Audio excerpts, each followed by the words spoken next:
Hello everyone, welcome to this session on monetary policy, a crucial topic in economics as well as very important part of your preparation. Whether you are new or revising this topic, this session will provide you understanding about monetary policy, its objective, tools and its impact on economy. Now let's see briefly what is the importance of monetary policy. Monetary policy is very important for entire economy because it ensures the price stability. Price stability is one of the prime objective of monetary policy.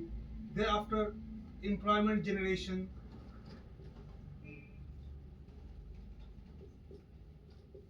economic growth,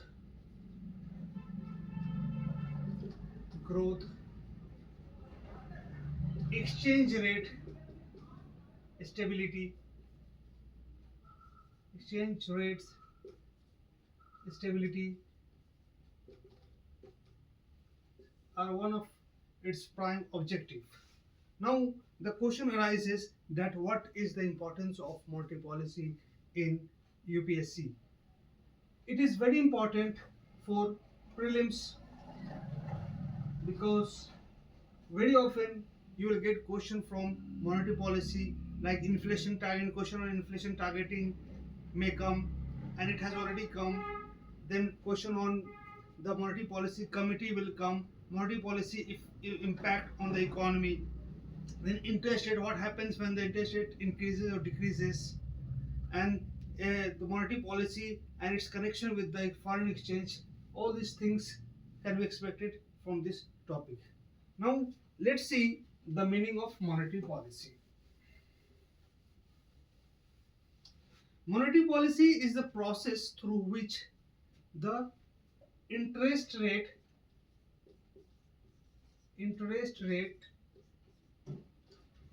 is managed and economic stability is ensured. How? Through ensuring the money supply.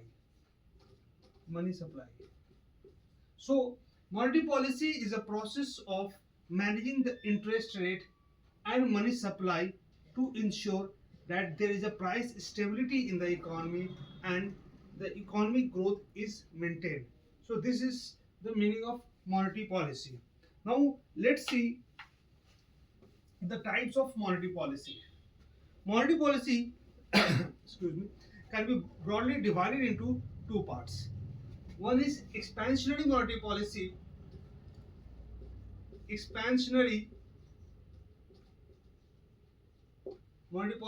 and contractionary monetary policy. Contractionary monetary policy. Whenever this expansionary monetary policy comes in mind, it it shows that something is expanding. That economy is expanding from this to this. It means whenever there is a low growth in the economy, whenever there is a recession, for example, in COVID-like situation, there was a recession in the economy. In all over the world, there was a recession. In India, India was not alone. So we were facing the recession in the economy. In that condition, it was required that there should be liquidity in the market. Liquidity means what? Anything which can be bought or sold easily. Cash is the most liquid form. So there should be liquidity in the market and there should be employment in the market. So everything was required at point of time, and there was a need that expansionary monetary policy should be brought in Indian economy. For this reason, RBI took decision to bring expansionary monetary policy. And for this, what generally RBI does, it increases or decreases the interest rate. It increases or decreases the interest rate. You must have heard about the repo rate. So repo rate and other form of interest rates are managed. Generally, we consider repo rate. Repo rate. It is a form of interest rate. How it works? It is very important to understand because question generally comes from this area. If you understand this concept, it will be easy for you to answer the question related to monetary policy easily. Now let's understand this phenomena, how this interest rate works in monetary policy. Let's say this is RBI, it is Central Bank of India, and these are bank like PNB, ICICI, SBI. These are the banks, and these are public. So banks, the RBI never gives loan to the public directly. Clear? So what RBI does, RBI gives loan to the banks, and bank in return gives loan to the public. What happens here, that RBI, whenever banks need the loan amount, they go to RBI. RBI says, sir, we will charge some amount, some interest rate. We will not give loan free of cost. We will charge, let's say, for sake of simplicity, we are taking 10%, although it is very lesser than 10%. So 10% RBI is saying that, sir, we will charge 10% from you because your loan will come with some interest. And if banks are getting a loan with 10% interest, they will, of course, they will have to earn something. So they will charge at least 12% from the public. 2% will be their profit. So this is how the interest rate works. So during expansionary monetary policy, what RBI does, RBI wants that there should be more money in the economy, more liquidity in the economy, there should be employment, growth in the economy. What RBI does, RBI simply reduces this interest rate. If it was 10% earlier, RBI now will decrease it to 8%. This 8% will have a great impact on economic growth and employment generation in the economy. How? Let's see. If RBI is charging 8%, it means that the banks are getting loan at 8%. They will not charge 12% now, they will charge only 10%. So we know that whenever the banks are offering loan at lower interest rate, the people generally take loan. If there is a loan for house, car, bike or business, if there is a low interest rate, people generally take loan. And whenever they take loan, it means the money is coming in the economy, money is coming in the hand of people, and with that money people will do business, employment will be generated, and there will be enough liquidity in the market, which will ensure the economic growth. So during expansionary monetary policy, RBI reduces the interest rate. Let's say they reduces the RBI reduces the repo rate. But on contrary, in contractionary monetary policy, RBI do opposite thing. RBI wants that there should be less liquidity in the market, there should be less inflation in the market. Why less inflation is important? This is also important. Inflation is okay up to certain limit, but beyond certain limit, it is not okay. It is like oxygen. Oxygen has to be at optimum level. If it is lesser, it is dangerous. If it is very high, it is also dangerous for human being or for any living thing.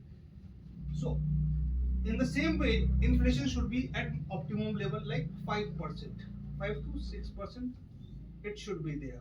But as per mandate for RBI, it should be 2 to 6%. Yeah, it means 4%.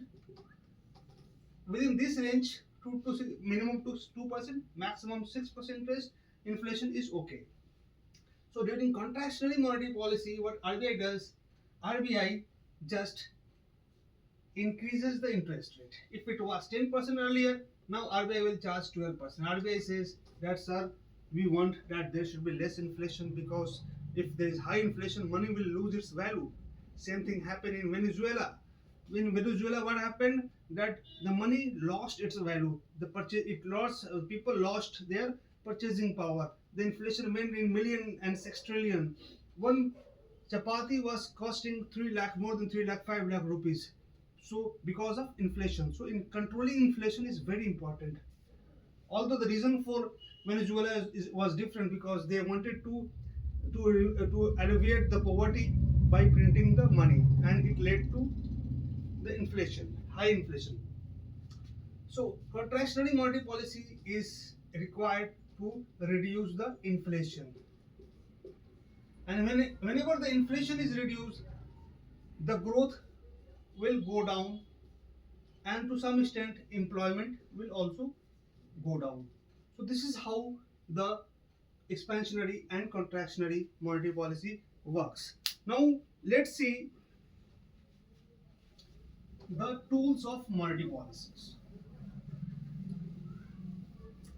There are several tools like quantitative monetary policy and qualitative monetary policy. Quantitative monetary policy and qualitative monetary policy. Whenever the quant word comes, it means something related to mathematics. So if interest is related to quant, and whenever the qualitative monetary policy it comes, it related to something quality. So don't get confused with quantitative monetary policy and qualitative monetary policy. So now we'll see what is quantitative monetary policy. There are certain tools under quantitative monetary policy like repo rate, reverse repo rate,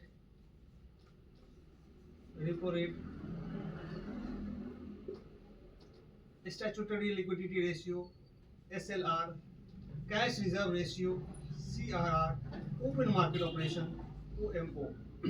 Let's see each of them. Repo rate is nothing but it is like an interest rate. Whenever banks require loan for fortnight, like 15 days, for less than 14 days, they go to RBI, and RBI charges some interest rate. So that is called repo rate. But repo rate is backed by certain collateral. But on opposite side, there is a reverse repo rate. Whenever means in repo rate, banks are taking loan from RBI, but in reverse repo rate, RBI is taking loan from the banks. But the question arises, why RBI requires the loan? RBI does not require loan. Why? Because RBI itself is the central bank. It just requires the loan because it wants to control the inflation in the market. The reverse repo rate is lesser. For example, if the repo rate is 7%, the reverse repo rate is 6%. RBI says, I don't require money, you require money. So you park money with me, I'll pay you interest rate. And RBI is the safest place to park any money. So banks happily give the loan to RBI, and in return they get lesser interest rate, but it is secured. So whenever RBI wants that there should be less liquidity in the market, RBI just increases this interest rate. RBI says that now we'll pay you 7%, higher than what we were paying earlier. 7%, earn more and park money with us. In this way, RBI takes the excess liquidity from the bank, and it helps in reducing the inflation. SLR is different from repo rate and reverse repo rate. It is statutory liquidity ratio. It is certain amount of NDTL, net deposit time liability, NDTL. RBI says that, see, you are taking loan from public, which is called NDTL, but you cannot lend whole amount to another person. For example, if banks get 1,000 rupees from the public in form of deposit, the bank cannot give full 1,000 rupees as loan to another person. RBI says you will have to keep 100 rupees in SLR form, that is in liquidity. Invest in government security, short-term government security, liquidity fund, I don't care, but 100 rupees should be with you. That is SLR. It is done to secure the money of the people, the deposit of the people. Whenever they require money, because of this, they can withdraw their amount at any point of time. That is SLR. CRR is different, little different. CRR is in CRR, what RBI says that, see, you don't have to invest money anywhere. Give money to me. Give me 6% of what you have earned. Means out of 1,000 rupees deposit that you have got, give me just 60 rupees. I'll keep 60 rupees with me, and rest of the amount after deducting this 100 rupees SLR means CRR and SLR 160 rupees, 1000 minus 160 rupees, whatever amount is remaining, that amount you can lend as a loan. So that is SLR and CRR. And open market operation is different from all of this. In open market operation, what happens that RBI buys or sells the securities. The securities of the government are sold or bought by the RBI. It also happens to control the liquidity in the market whenever there is a high inflation and all these tools are not working. Repo rate is not working, reverse repo rate is not working, SLR is not working. RBI employs the open market operation. It means that the RBI goes to the public and says that, see, give us money, we'll give you return. 10%, 12% return per annum will give you. And in this way, what RBI does, RBI sells the security and gets the money from the public. And whenever RBI wants that there should be liquidity in the market, RBI just buys the security and public sells it. In this way, the money goes back to the economy. That is open market operation. One simple example of open market operation is whenever you will find that the LIC agents, they sell the security papers like will pay you 10 to 12% interest per annum, and invest 5,000, 10,000 or 1 lakh rupees. After 5 to 10 years, you will get the double amount. That is nothing but a security paper. So that is example of open market operation. Now let's quickly see the qualitative monetary policy. Qualitative monetary policy is qualitative monetary policy. It is nothing but related to the direct action, moral suasion, and the margin requirement. So whenever we take loan, home loan, car loan, or business loan, RBI says that don't give a full amount of loan to the public. Ask them to pay a certain margin. Like if they are taking loan of 1 lakh rupees, they will have to pay 10,000 from their pocket. 90,000 will be given as a loan. So that is margin requirement. It is done to control the inflation, because if everybody is getting loan free of cost, then it will increase the inflation. Moral suasion means RBI gives certain guidelines to the banks that don't do these things, do certain things, don't go against the public interest.